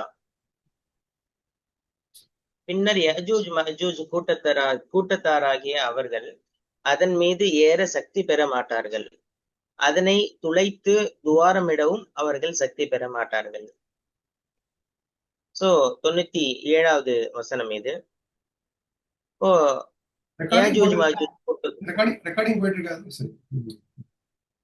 யஜூஜ் மஜூஜ் கூட்டம் வந்து அந்த சுவரை தாண்ட முடியாம தோல்வியை தழுவக்கூடிய ஒரு விஷயம் தான் இந்த வசனத்துல, அதை பத்தி தான் வந்திருக்கு. சோ இவங்க வந்து என்ன செய்யறாங்க அப்படின்னு சொன்னா, சுவரெல்லாம் கட்டி முடிச்சதுக்கு பின்னாடி அவங்களுடைய வழக்கம் என்ன, அத்துமீறல்கள் செய்யறது, குழப்பம் விளைவிக்கிறது, இது மாதிரியான வேலைகளை செய்யணும்னு சொல்லி நினைக்கும் பொழுது வழியில வந்து இருக்கக்கூடிய ஒரு மிகப்பெரிய சுவரை அதை பார்த்து ரொம்ப அதிர்ச்சி அடைஞ்சிடுறாங்க. சோ அதுல எப்படியாவது ஏறி நம்ம அங்கிட்ட அந்த சைடு இருக்கக்கூடிய மக்களை வந்து நம்ம தாக்கணுன்றதுக்காக வேண்டி முயற்சி செய்யறாங்க. ஆனா ரொம்ப ஹைட்டா இருந்ததுனால ஒரு பிரம்மாண்டமான ஒரு காட்சியா இருக்கும் பொழுது செம்பு அதுல வந்து கலந்துருக்கு, இரும்பு செம்பு இருந்ததுனால ரொம்ப ஸ்மூத்தா இருக்கு, வலுவலுப்பா இருக்கு. அதனால அவங்களால ஏறக்கூட முடியல, கால் வச்சு நடக்க கூட முடியல. அந்த மாதிரியான ஒரு நிலைமையில இருக்கு. இஸ்தாவும் அப்படின்னு சொல்லி ஒரு வார்த்தை வந்திருக்கு. அல்ல வந்து ஒரு இதுல ஒரு நுணுக்கத்தை சொல்லி இருக்கிறான். இதுல பாருங்க, இஸ்தாவுன்னு ஒண்ணு வந்திருக்கு, அதே மாதிரி இஸ்ததாவுன்னு ஒண்ணு வந்திருக்கு, ரெண்டு வந்திருக்கு. சோ அதை வந்து நான் சொல்றேன். இஸ்தாவு அப்படின்னு சொன்னா அந்த தா மட்டும் இதுல இல்ல. ஃபர்ஸ்ட் ரெண்டாவதுல உள்ளது இஸ்ததாவும் இருக்கு, ஃபர்ஸ்ட்ல இஸ்தாவும் தான் இருக்கு. சோ ஒரு சுவர்ல ஏறுறது, அதுல வந்து தொலையிடுறது, இது எல்லாமே வந்து ஈஸி அப்படின்றதுனால இஸ்தாவுன்ற ஒரு வார்த்தையை எல்லாம் வந்து பயன்படுத்துறான். அடுத்ததுல வந்து இஸ்ததாவு அப்படின்ற ஒரு வார்த்தை வந்திருக்கு. அதுல என்ன அப்படின்னு சொன்னா இரும்பு செம்பு இது மாதிரி எல்லாம் இருக்கிற ஒரு சுவரை தொலையிடுறது ரொம்ப கஷ்டம் அப்படின்றதுனால அது ரொம்ப சிரமமான, ஏறி போறது கூட சிரமம் அப்படின்றதுனால இஸ்ததாவுன்ற ஒரு வார்த்தையை பயன்படுத்திருக்கு. அப்போ அவங்களுடைய சுமைக்கு ஏத்த மாதிரி அவங்களுக்கு கஷ்டமா இருக்கும் பொழுது அந்த வார்த்தையும், ஈஸியா இருக்கும்போது இந்த வார்த்தையும் வந்து அல்லாஹ் பயன்படுத்துறதை நம்ம வந்து பாக்குறோம். ரைட். ஒமஸ்ததாவு லஹு நக்பா, அவர்கள் வந்து துளையிடவும் அவர்கள் சக்தி பெறவில்லை. இப்போ ஃபர்ஸ்ட் ஏறவும் முடியல, அதுலயும் தோத்து போயிட்டாங்க. உடைக்கணும்னு நினைக்கிறாங்க, அப்பயும் வந்து தோத்து போயிட்டாங்க. அதுதான் வந்து அல்லாஹ் இங்க சொல்றான். நக்குபா அப்படின்னு சொன்னா அந்த துளையிடுறது, உடைக்கிறது, ஓட்டை, ஒரு சுவர்ல வந்து ஓட்டை போடுறது, அது மாதிரி சுரங்கம் வந்து தோன்றது, இது எல்லாமே வந்து நக்குபா அப்படின்ற ஒரு வார்த்தையில பயன்படுத்தப்படும். சோ யாஜூஜ் மாஜூஜ் கூட்டத்தை பொறுத்த வரைக்கும் உடல் பலம் மிக்கவர்கள், அதே மாதிரி எண்ணிக்கையில நம்ம ஏற்கனவே பார்த்திருந்தோம், கணக்குல அடங்காத அவ்வளோ இருக்கும், அவ்வளோ மக்கள் தொகை இருந்தது. சோ அவங்க ஒட்டுமொத்த ஆயுதையும் பலத்தையும் எல்லாமே வந்து பயன்படுத்தி பாக்குறாங்க. சாதாரண கல்லோ மண்ணோ இருந்தா கண்டிப்பா உடைஞ்சிருக்கும் அவங்க இருந்த அந்த பலத்தின் காரணமாக. இந்த இடத்துல வந்து ரொம்ப வலிமையாக இருந்ததன் காரணமாக அவங்களால எதுவுமே செய்ய முடியல, ஒரு சின்ன ஓட்டை கூட அவங்களால போட முடியல அப்படின்றதுதான் அல்லாஹ் வந்து சொல்றான். சோ இதுல என்ன பாக்குறோம் அப்படின்னு சொல்லி சொன்னா,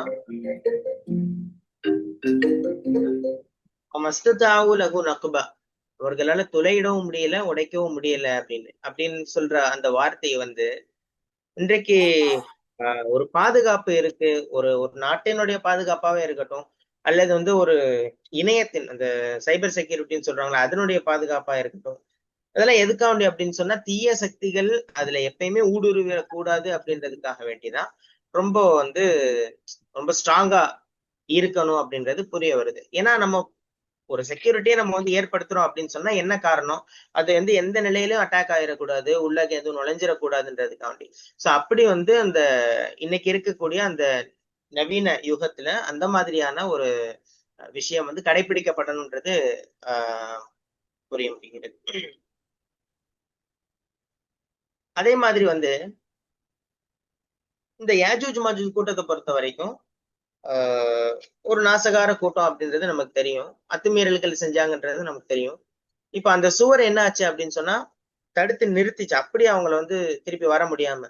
இன்றைக்கு இருக்கக்கூடிய சமுதாய சூழல்ல வன்முறையாக இருக்கட்டும், ஆபாசமாக இருக்கட்டும், அதே மாதிரி பண்பாட்டு சீரழிவு, இது மாதிரியான இன்னும் சொல்ல போனா இளைஞர்கள் போதைப் பொருள் இந்த மாதிரியான தீவைகள் வந்து சமுதாயத்துல ஊடுருவி வருது. சோ அந்த சுவர் எப்படி வந்து உள்ள வர முடியாம தடுத்துச்சோ, அதே மாதிரி இன்றைக்கு வந்து குடும்ப அமைப்புகள்லயும் சரி, கல்வி நிலையங்கள்லயும் சரி, எல்லா இடத்துலயுமே நம்ம ஒரு அரணை ஏற்படுத்தி வைக்கணும். அப்பதான் போதைப் பொருள் உள்ள வராது, வன்முறை உள்ள வராது, ஆபாசங்கள் உள்ள வராது. சோ ஒரு ஒரு சேஃப்டியா ஒண்ணு ரெடி பண்றோம் அப்படின்னா அதுல இருந்து தீமைகள் ஊடுருவ முடியாத அளவுக்கு நம்ம அதை கட்டமைப்புல கொண்டு வரணும். நம்மள மீறி ஒண்ணு நடந்துச்சுன்னா அது வந்து அல்லாஹ்வுடைய நாட்டம். அந்த வழிகேடை தேர்ந்தெடுத்தவங்க அதனுடைய பலனை அனுபவிப்பாங்க. ஆனா முடிந்த வரைக்கும் ஒரு பொறுப்பில் இருக்கக்கூடிய தலைவராக இருந்தாலும் சரி, அல்லது கல்வி நிலையங்கள்ல இருக்கிற கல்லூரி முதல்வர், அதே மாதிரி ஆசிரியர்கள், இப்படி யாரா இருந்தாலும் சரி, ஒரு கட்டுப்பாடு விதிக்கும் பொழுது அதுல தீமைகள் ஊடுருவிட முடியாத அளவுக்கு இருக்கணும்ன்றதுதான் இதுல முக்கியமா நம்ம வந்து பார்க்க முடியுது. சோ அதே மாதிரி இதுல பார்க்கலாம், டீம் ஒர்க்கா செஞ்சாங்க ஒரு விஷயம். எல்லாருமே சேர்ந்துதான் வந்து இந்த வேலையை செஞ்சிருக்கிறாங்க.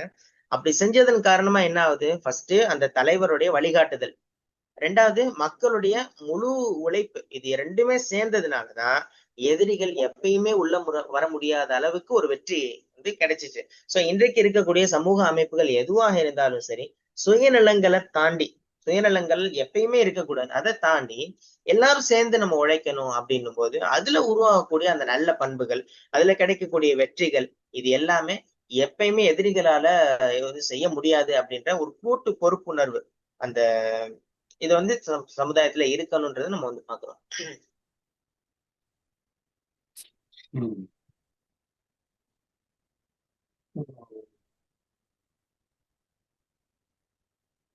லஹு ஏன் ரெண்டாவது மட்டும் ஏன் சொல்றாங்க?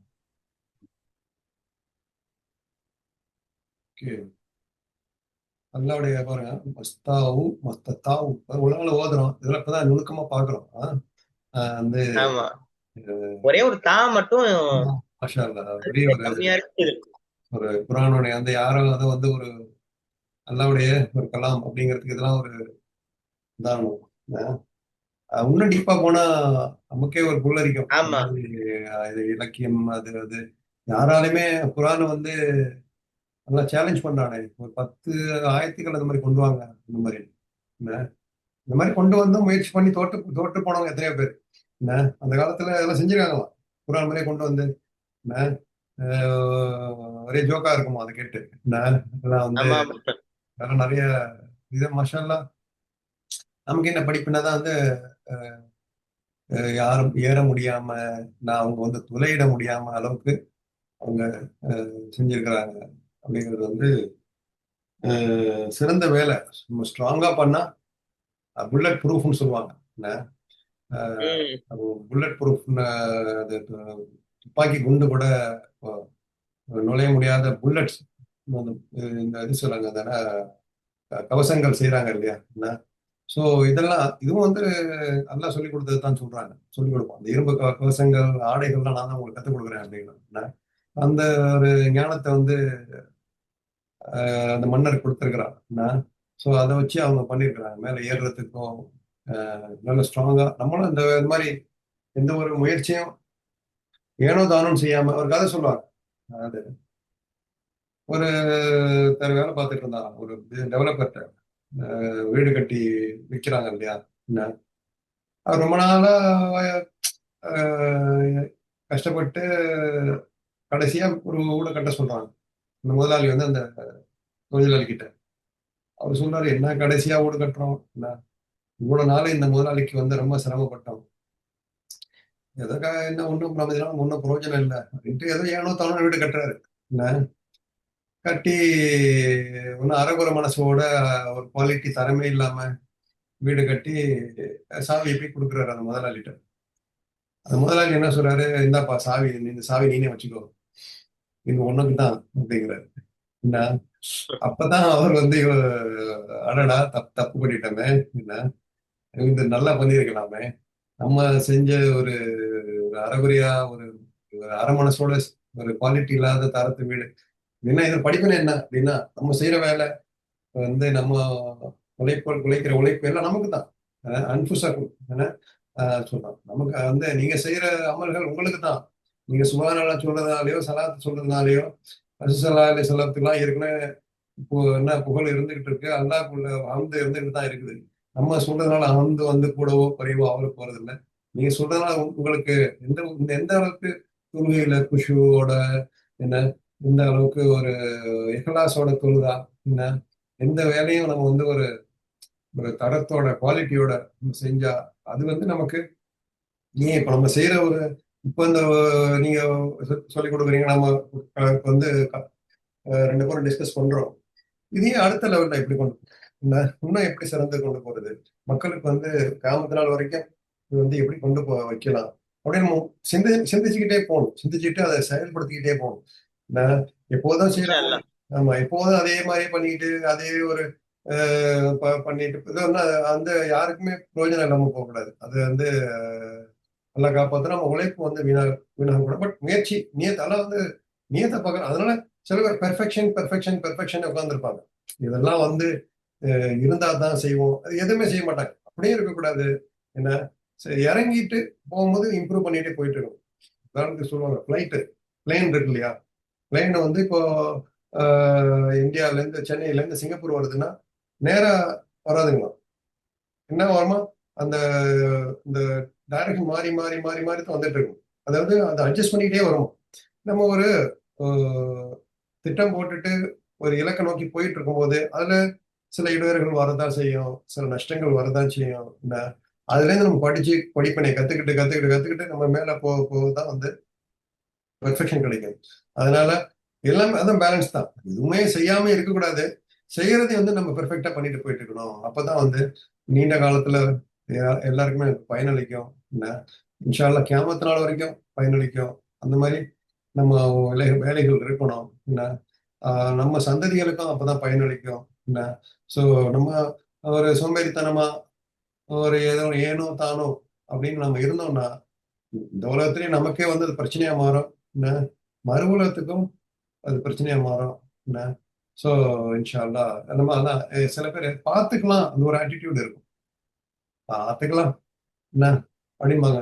நான் ஒரு கவனக்குறைவு இல்லாம செஞ்சா கடைசியில பார்த்தா நமக்கு அது பிரச்சனை வந்து முடியும். என்ன ஒரு சின்ன ஒரு ப்ரொடெக்ஷன் பண்ணலன்னா ஃபயர், நெருப்பு நெருப்பு, என்ன எவ்வளவு பெரிய அழிவுகள்லாம் நடக்குது ஒரு சின்ன ஒரு பொறியினால, என்ன ஒரு சின்ன ஒரு பாதுகாப்பின்மையினால எவ்வளவு பெரிய நஷ்டங்கள் கடைசியில பாத்தீங்கன்னா ஒருத்தரோட சின்ன ஒரு கவனக்குறைவினால இருக்கும். ஸோ நம்ம என்ன பண்ண, செய்யற வேலையை ஒழுங்கா செய்யணும். அப்பதான் வந்து ஆஹ் நீண்ட காலத்துக்கு அது நமக்கு பயனளிக்குங்கிறது நம்ம இதுல புரிஞ்சிருவாங்க சொல்லலாம். வேற என்ன இதுல நமக்கு வந்து படிக்கணும் அப்படின்னா, அதான் அது அல்லாவுடைய தவக்கலம் வைக்கணும். நம்ம செஞ்சாலும் கடைசியில் அல்லாஹ் தான் கொடுக்குற ப்ரொடெக்ஷன் தான். என்ன ஸோ செய்யறாங்க, கடைசியில் தவக்கல் வந்து அல்லாஹ் மேல இருக்கும் அப்படிங்கறது நம்ம அதையும் நம்ம மனசுல வச்சுக்கணும். நம்ம தான் செஞ்சோம், என்ன நம்ம செஞ்சா அது வந்து கடைசியில லவுது பிரபில் ஃபலக் அப்படிங்கிறோம், முன்சரிமா ஹலக், என்ன நீ படைத்தவற்றிலிருந்து நான் பாதுகாவல் தெரிகிறேன். படைச்ச விஷயங்கள் நமக்கு பைக் இருக்கு, கார் இருக்கு, என்ன இந்த கம்ப்யூட்டரே இருக்கு நம்ம கையில, என்ன என்ன அதுல வந்து நல்லதும் இருக்கும் கெட்டதும் இருக்கும். பைக்ல வந்து நம்ம போற இடத்த போய் சேர்ற வரைக்கும் அல்லாவுடைய பாதுகாப்புல தான் இருக்கிறோம். என்ன ஸோ எவ்வளவு பேர் ஆக்சிடென்ட்ல இறந்து போறாங்க, கார்ல போக இறந்து போறாங்க, ஃபிளைட்ல போக இறந்து போறாங்க. ஸோ அதுல இருந்து நம்ம பாதுகாப்பும் தேடணும். ஸோ அல்லாவோட பாதுகாப்பு, அல்லாவுடைய ப்ரொடெக்ஷன் எல்லாம் இருக்கணும். ரெண்டாவது நம்ம செய்யற வேலையும் ஒட்டகத்தை கட்டி போடு, அல்லாவே நம்பு, என்ன அந்த ஒரு ஆட்டிடியூடா இருக்கணும். ஸோ அப்படிங்கிறதுல நம்ம அந்த பாடத்தை நம்ம எடுத்துக்கலாம். அதே மாதிரி ஆன்மீகம் சார்ந்த அப்படின்னு சொல்லி பார்த்தோம்னா, நம்ம தனி மனிதனா வந்து நம்ம ஈமான பாதுகாக்கிறதுக்காண்டி குரானே ஒரு சுவரா, ஒரு தடுப்பு சுவரா கூட நம்ம வச்சுக்கலாம். குரானை வச்சு எந்த தீய சக்தியும் நம்ம மைண்ட மாத்துற மாதிரி அல்லது நம்மளை குழப்புற மாதிரி இல்லாம குரானோட அந்த ஒட்டி வாழ்ந்துகிட்டே இருக்கும் பொழுது அதுவே ஒரு பெரிய தடுப்பு சுவர் இல்லையா அப்படின்னு நான் புரிஞ்சுக்கிறேன். ஆமா, இது குரான் வந்து ஒரு நமக்கு ஒரு கவசம் வந்து ஒரு 100 நமக்கு வந்து இருட்டுல வந்து போயிட்டு இருக்கும் போது ஒரு வெளிச்சம். என்ன மாஷா அல்லாஹ், அல்லாஹ் நமக்கு கொடுத்துருக்க ஒரு பெரிய பொக்கிஷம். என்ன அதை நம்ம வந்து எந்த பிரச்சனையுமே கிடையாது, ஸ்ட்ரெஸ்ஸுக்கே வேலை இல்லை. என்ன ஒருத்தருக்கும் பிபிக்கோ கொலஸ்ட்ராலுக்கோ அதெல்லாம் கொடுத்துட்டா ஓகே, அல்ஹம்துலில்லாஹ். தானா நம்மளா இழுத்து போட்டுக்கிற சில பிரச்சனைகள்லாம் வந்து வராது. என்ன அதுல இருந்து அல்லாஹ் சைத்தானுடைய ஊசலாட்டத்துல நம்மளை பாதுகாத்துருவோம். குரானை வந்து நம்ம ஒரு கவசமா கேடயமா எடுத்தோம்னா அதாவது தக்குவா, என்ன இறையச்சம், என்ன அதுல மூலமா தக்குவா இன்க்ரீஸ் ஆகும். நம்ம வந்து தக்குவாங்கிறது கேடயம் சொல்றாங்க. என்ன ஸோ அது ஒரு இரும்பு கவசத்தெல்லாம் விட ஒரு பெரிய கவசம். என்ன இரும்பு கவசம் கூட ஒரு தக்கா இருந்தா உடைஞ்சு போயிடும். ஆனா இந்த கவசம் நம்ம வந்து மறுமை நாள் வரைக்கும், மகஷர் வரைக்கும் நம்மள பாதுகாக்கணும் இன்ஷா அல்லாஹ். قال هذا رحمة من ربي فإذا جاء وعد ربي جعله دكاء وكان وعد ربي حقا. இவ்வாறு தடுப்பை உண்டாக்கிய அவர், இது என் இரட்சகனிடமிருந்து உள்ள அதிக அருளாகும். என் இரட்சகனின் வாக்குறுதியாகிய மறுமை நாள் வந்துவிட்டால் இதனை அவன் தூள் தூளாக்கி விடுவான். என் இரட்சகனின் வாக்குறுதி முற்றிலும் உண்மையானதாக இருக்கிறது என்று கூறினார். சோ 98வது வசனம் இது. இந்த வசனத்துல துல்கர்னைன் மன்னர் வந்து ஒரு சுவரை கட்டி அதுல வந்து அவங்களால யாருமே உள்ள வர முடியல அப்படின்னும் போது அதை பார்த்து அவர் வந்து என்ன செய்யறாருன்னா அவருடைய இறைவனுக்கு, அதாவது துல்கர்னைன் மன்னருக்கு மனசுல தோன்றுனது வெளிப்படுத்திடுறாரு. அதாவது அல்லாவுக்கு நன்றி செலுத்துற அந்த ஒரு தன்மைய வெளிப்படுத்துறாரு அவர். ஹாதா ரஹ்மத்தும் மிர் ரப்பி, இது என் இறைவனுடைய அருளாகும். இப்போ ஒரு சாதாரண மனுஷனாகவே இருந்தா கூட உலகமே வியந்து பார்க்கிற அளவுக்கு ஒரு பெரிய ஒரு விஷயத்த செஞ்சதுக்கு பின்னாடி அவன் என்ன சொல்லுவான்? சாதாரண மனுஷனா இருந்தா என்னுடைய தொழில்நுட்பம், என்னுடைய புத்திசாலித்தனம், என்னுடைய இது எல்லாமே வந்து அவனுடைய இதுன்னு அப்படின்னு சொல்லி கர்வத்தோட பேசி இருக்கிற சில நிலைமைகள் உண்டு. ஆனா இந்த ஒரு உண்மையான முஃமின் துல்கர்னைன் மன்னர் அந்த சுவரையை பார்த்துட்டு இதற்கு தேவையான ஆள் பலமா இருக்கட்டும், தொழில்நுட்பம் சார்ந்த அறிவாக இருக்கட்டும், இரும்பு செம்பு இது எல்லாத்தையுமே அல்லாஹ் தான் கொடுத்தான். இவ்வளவும் செஞ்சு உதவியும் நமக்கு வந்து செஞ்சது இது இறைவனுடைய ரஹ்மத் அருள் மட்டும்தான் அப்படின்றத ஒட்டுமொத்த புகழையுமே அல்லாவின் பக்கம் அவர் வந்து திருப்பிடுறார்.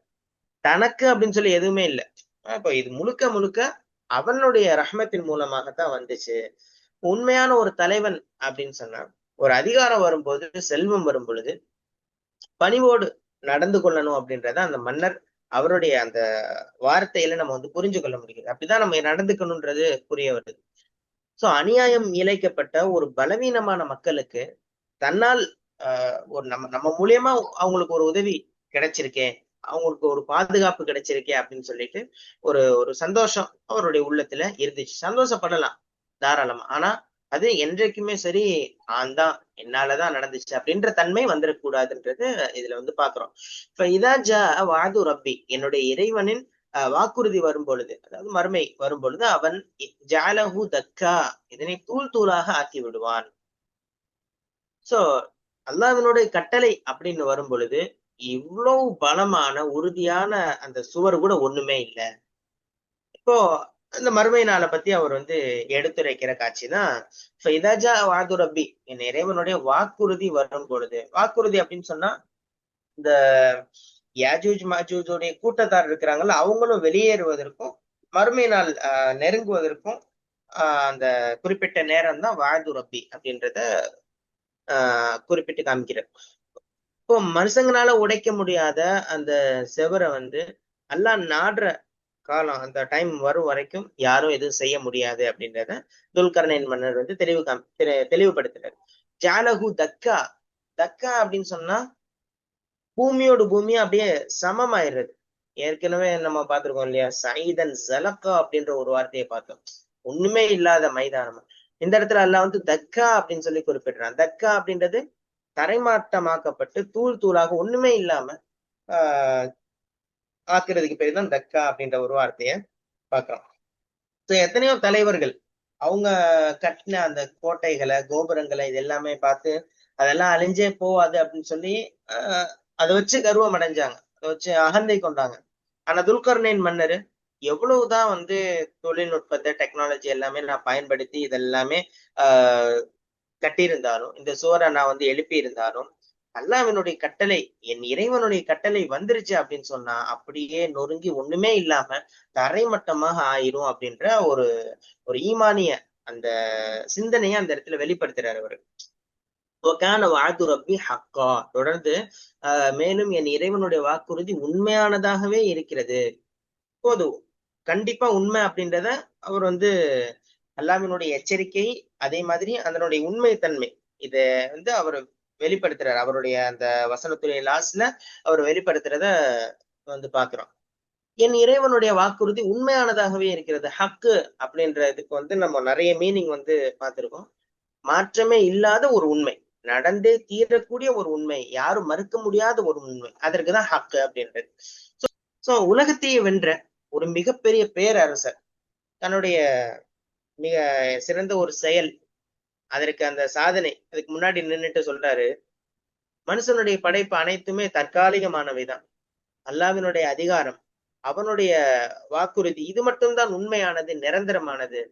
சோ ஈமானுடைய உச்சகட்டம் அவருடைய செயல்ல வெளிப்பட்டு, எவ்வளவு பெரிய வேலையை செஞ்சுட்டு ஒண்ணுமே இல்ல, இது அல்லாஹ்வினுடைய கட்டளைக்கு முன்னாடி எதுவுமே இல்ல, அது நிச்சயமாக ஒண்ணுமே இல்லாம போயிரும்ன்றத மக்களுக்கும் புரிய வைக்கிறாரு, தன்னுடைய ஈமானையும் அவர் வந்து வெளிப்படுத்துறாரு அப்படின்றத இந்த வசனத்துல நம்ம வந்து பாக்குறோம். சோ மிக சிறந்த ஒரு அறிவாளி, அதே மாதிரி ஒரு உலகத்தையே வென்ற ஒரு பேரரசர், நான் செஞ்சேன் இத அப்படின்னு சொல்லி எப்பயுமே எங்கேயுமே சொல்லல. ஹாதா ரஹ்மத்தும் மிர் ரப்பி, என் இறைவனுடைய பேரருள் இது அப்படின்றத சொல்றாரு. இன்னைக்கு மனுஷன் சின்ன ஒரு சாதனையை செஞ்சுட்டா, சின்ன ஒரு வேலையை செஞ்சுட்டாலே அதை வந்து என்னன்னா கொஞ்சம் அதுல வந்து மனசுல கொஞ்சம் பெருமை வந்து எல்லாம் அல்லாவுக்கும் இதுக்கும் எந்த சம்பந்தமும் இல்லை. இன்னைக்கு வந்து நம்ம சமூகத்திலே அந்த மாதிரியான வார்த்தையை சொல்றாங்க. நான் ஒரு வேலை செஞ்சிருக்கேன் அப்படின்னா இது என்னால மட்டும்தான் முடியும், இது நாங்க இல்லைன்னா இந்த வேலை நடந்திருக்காது, நான் இருந்ததுனாலதான் இப்படி நடந்துச்சு, நல்லா பாதுகாக்கணும், அந்த மாதிரியான ஒரு வார்த்தைகள்லாம் வர்றதை நம்ம வந்து பாக்குறோம். ஆனா எவ்வளவு பெரிய மன்னர் ஒரு வேலையை செஞ்சும் கூட அதை பத்தி சின்ன ஒரு இது கூட வெளிப்படுத்தல அப்படின்னும் போதுதான் சோ வெற்றி வந்து குவியும், நிறைய குவியும். என்னைக்கு நம்ம ஈமான் முழுக்க முழுக்க அல்லாவை சார்ந்து இருக்கிறதோ, நம்மள்ட்ட ஒண்ணுமே இல்ல, அல்லாஹ் கொடுக்கறத நம்ம யூஸ் பண்றோம் அப்படின்னு இருக்கும் பொழுது அல்லாஹ் எல்லா இடத்துலயும் ஒரு உயரத்தை கொடுப்பான், அதே மாதிரி வந்து ஒரு கண்ணியத்தை கொடுப்பான் அப்படின்றத நம்ம வந்து பாக்குறோம். ஏன்னா இன்னைக்கு எத்தனையோ அறிஞர்களும் இருக்கிறாங்க, மார்க்க அறிஞர்கள் எப்படின்னா மிக சிறந்த வேலையை செஞ்சிருப்பாங்க. ஆனா அவங்க எல்லாம் பார்த்தா, நீங்க எவ்வளவு பெரிய வேலை செஞ்சிருக்கீங்களே, உங்களுக்கு வந்து ஒரு அவார்ட் கொடுக்கறது அல்லது வந்து ஒரு ஒரு பாராட்டு தெரிவிக்கிறது எதற்குமே தலையாட்டாம, அப்படியும் சில அறிஞர்கள் இருக்கிறாங்க. அறிஞர்களோட மட்டும் இல்லாம மனிதர்கள், சாதாரண மனிதர்கள் முதற்கொண்டு எல்லாருமே அப்படியே இருக்கிறாங்க. பெரிய வேலையை செஞ்சிருப்பாங்க, ஆனா மனசுல அதை பத்தி எதையுமே காட்டிக்காம, நான் பெரிய விஷயம் இல்ல, முழுக்க முழுக்க சார்ந்து இருக்கிறது அல்லாஹ் மட்டும்தான். சோ அந்த மாதிரியான ஒரு தன்மை இன்ஷா அல்லாஹ் நம்மள்ட்ட இருந்து வெளிப்படணும் அப்படின்றத நம்ம வந்து இதுல இருந்து கத்துக்கிறோம். இதுவரைக்கும் எப்படி சொல்றது, அந்த தன்மை யாரிடத்திலும் இருந்திருக்க கூடாது, இருந்தாலும் அது மாற்றப்படணும் அப்படின்றதுதான் ஒரு முக்கியமான ஒரு அறிவுரையா எனக்கு வந்து தெரியுது. அதே மாதிரி மறுமை நாள் ரொம்ப முக்கியமான ஒண்ணு. ஏன்னா வாது ரப்பி அப்படின்னு சொல்லி அவர் வந்து குறிப்பிடுறாரு. இப்போ தற்காலிகமான பாதுகாப்பை பத்தி மட்டுமே அவர் சிந்திக்கல. இவ்வளவு தூரம் எல்லா வேலையும் செஞ்சுட்டு அதுல வந்து ஒரு இன்னைக்கு இருக்கக்கூடிய நிலைமையை பார்த்தோம் அப்படின்னா, ஒரு வேலையை செய்யறாங்கன்னா அதுல வந்து குறுகிய கால ப்ராஃபிட் என்ன, அதுல இதை வச்சு என்ன செய்யலாம் அப்படின்றதான் யோசிக்கிறாங்க. ஆனா நம்ம செய்யற ஒவ்வொரு வேலையும் சரி, அது மறுமைக்கு பலன் அளிக்கக்கூடிய ஒரு வேலையாக இருக்கணும், ஒரு செயலாக இருக்கணும். நாளைக்கு வந்து நம்ம அல்லாவின் அவன் முன்னாளில போய் நிக்கும் பொழுது அந்த செயல் எல்லாமே மறுமைக்காக நான் செய்த எல்லா செயல் அப்படின்ற ஒரு பட்டியல் நமக்கு இருக்கணும்ன்றது இதுல வந்து பாக்குறோம். சோ அந்த தொலைநோக்கு சிந்தனை அப்படின்றது தேவை பார்க்கிறோம்.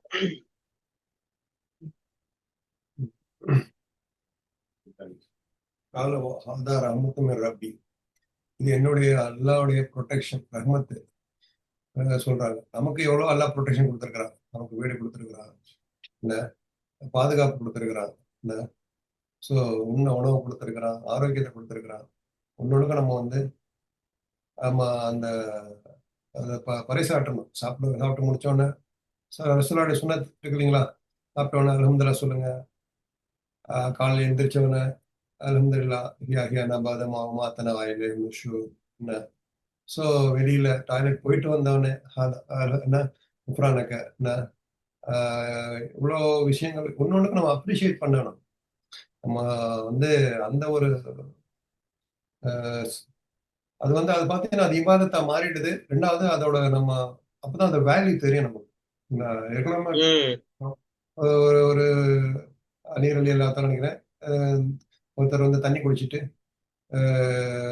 அது தண்ணி இல்லைன்னா என்ன செய்வேன், தண்ணி வெளியாக்கணும்னா என்ன செய்வேன் அப்படிங்கிறதுக்கு சொல்லுவாங்க. இருக்கிற இதுல பாதி சொத்தை கொடுத்துருவேன், என்ன சிறுநீர் ஆக்கணும்னா அதுக்கு பாதி சொத்தை ஒண்ணுமே இல்லாம வந்துடுவேன் அப்படிங்கிறாங்க. ஸோ இப்போ ராத்திரி ஒருத்தர் வந்து நம்ம கிட்ட வந்து சொல்றாரு, உனக்கு வந்து ஒரு 10 கோடி ரூபா தரேன் நைட்ல என்ன, ஆனா ஒரு கண்டிஷன், நீ காலையில மூத்தா போயிடணும் அப்படின்னா நம்ம ஏத்துக்கோமா அதை? என்ன ஒத்துக்க மாட்டோம் இல்லைங்களா? நமக்கு உயிரை விட நமக்கு பணத்தை விட உயிர் தான் முக்கியம். என்ன அல்ஹம்துலில்லாஹ் அந்த உயிரை கொடுக்குறானே என்ன, நமக்கு எத்தனையோ கோடி, என்ன 1000 கோடி கொடுத்தாலும் காலைல மூத்தா போகணும்னா எந்திரிச்சு போமா, ஓகே வாங்கிட்டு மூத்தா பேருன்னு சொல்லுவோமா என்ன? சோ அதுக்கு ஒரு சின்ன அல்ஹம்துலில்லாஹ் சொல்றோமா காலைல எந்திரிச்சு. இத ஹாதா மின் போட்டிருப்பாங்க, இது ஹாதா மின் ஃபத்லி ரப்பி அப்படின்னு வீட்டுக்கு முன்னாடி எழுதி வச்சிருப்பாங்க. காருக்கு முன்னாடி எல்லாம் மாஷா அல்லாஹ் நிறைய பேர் எழுதி வச்சிருக்கிறாங்க. சோ எழுதி வச்சிருக்கிறது ஒண்ணு, ரெண்டாவது வந்து நம்ம மனசார என்ன, இது வந்து அல்லாஹ் கொடுத்த ரஹ்மத் அப்படிங்கறது நம்ம மனசார நம்ம வந்து ஃபீல் பண்ணி அதை வந்து வாயால சொல்றது என்ன ரொம்ப அவசியம். வந்து இதாஜா வந்து ரப்பி தக்கா அந்த ஒரு ஆட்டிடியூட இருக்கணும். நம்ம தான் எவ்வளவு ஒரு வீடு இருந்தாலும் கார் இருந்தாலும் என்ன, நம்ம தான் எவ்வளவு செல்வம் இருந்தாலும் அறிவு இருந்தாலும் எல்லாமே அழியக்கூடியது. இது நிரந்தரம் இல்ல அப்படின்னு நம்ம ஒரு அந்த ஒரு அதுல இருந்துகிட்டு இருக்கணும். இது வந்து நிலையில்லை, எனி டைம் மேல இப்போ இருக்கிற மூச்சு திருப்பி வருமா நமக்கு தெரியாது இல்லைங்களா? ஏன்னா இந்த மாதிரி காலத்துல வந்து நம்ம இருந்துகிட்டு இருக்கிறோம். இன்னைக்கு இருக்கிறாங்க, நாளைக்கு இல்லைங்கிறாங்க. இந்த மூத்து மக்கள்ல கொத்து கொத்தா இறந்து போறாங்க. கோவிட் ஒரு நல்ல உதாரணம் வந்துட்டு போச்சு. என்ன எவ்வளவு நல்ல இருந்தவங்களும் இருந்தவங்க எவ்வளவு பேர் மூத்து என்ன, ஒரு உலகமே வந்து ஒரு ஸ்தம்பிச்சு போய் கிடந்துச்சு. திறந்து விட்டோன்னு திருப்பி ஆஸ் யூஷுவல் ஆயிடுச்சு என்ன. ஸோ அந்த இதெல்லாம் வந்து அந்த ஒரு ஆட்டிடியூடே இருக்கணும். அதாவது இதுதான் நீங்க தொழுவ போற கடைசி தொழுவையா இருந்தா எப்படி தொழுவீங்க என்ன, அப்படி தொழுதா போக்கஸ் கிடைக்கும் நமக்கு இல்லைங்களா? இன்னைக்குதான் நீங்க வாழ போற நாள், இன்னைக்குதான் நீங்க வாழ போறீங்க, நாளைக்கு எந்திரி வாழ போல அப்படின்னு அந்த வாழ்க்கை எப்படி இருக்கணும் என்ன. ஸோ அந்த ஒரு அந்த ஒரு ஆட்டிடியூட் அவங்களுக்கு இருந்துட்டு பாருங்க. நான் எனி டைம் நான் அவங்களுக்கு தெரியாது கேமத்தால எப்போ வரும் என்ன, கேமத்தால வரும் அப்படிங்கிறது எல்லாம் சொல்லிட்டான். எல்லாமே வந்து உலகமே வந்து அழிக்கப்பட்டு விடும். நம்ம பாக்குறோம், வான் உயர பில்டிங்ஸ் பாக்குறோம், என்ன எவ்வளவு பெரிய டெக்னாலஜிஸ் பாக்குறோம், எல்லாமே அழிக்கப்பட்டுரும். காணுவது ரப்பி அக்கா. சோ அல்லாவுடைய அந்த வாக்குறுதி வந்து உண்மையானது.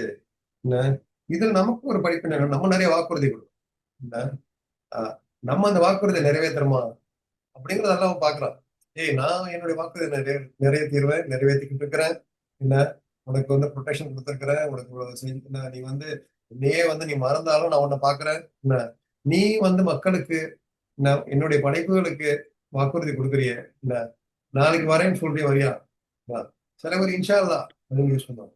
என்ன, இன்ஷா அல்லாண்டாலே வந்து வேற மீனிங்ல நிறைய பேர் எடுத்துக்கிறாங்க. நீங்க இன்ஷா அல்லா இல்லாம சொல்லுங்க, இன்ஷா அல்லா இல்லாம செய்யுங்கிறது